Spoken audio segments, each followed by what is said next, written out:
আমরা যখন কারাগারে যাই তখন নজরুলের গান গাইতে গাইতে যায়। আমাদের উপর যখন রিমান্ডে নিপীড়ন করা হতো তখন নজরুলের গান আমাদেরকে টিকে থাকার জন্য, আমাদের প্রতিরোধের যে আন্তঃপ্রেরণা সেটা জাগিয়ে তুলত নজরুলের গান, কবিতা এবং সাহিত্যকর্ম। বন্ধুরা, এক দীর্ঘ 16-17 বছরের ফ্যাসিবাদী দুঃশাসনের বিরুদ্ধে আমাদের সংগ্রামের প্রধান প্রেরণা ছিলেন জাতীয় কবি কাজী নজরুল ইসলাম।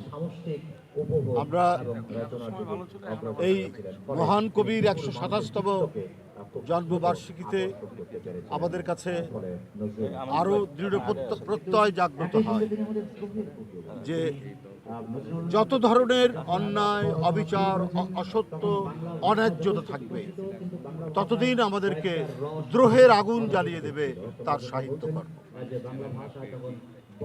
আজকে দীর্ঘ সংগ্রামের পর একটি মুক্ত পরিবেশ পাওয়া গিয়েছে, একটি গণতান্ত্রিক সরকার আজ ক্ষমতায় রয়েছে।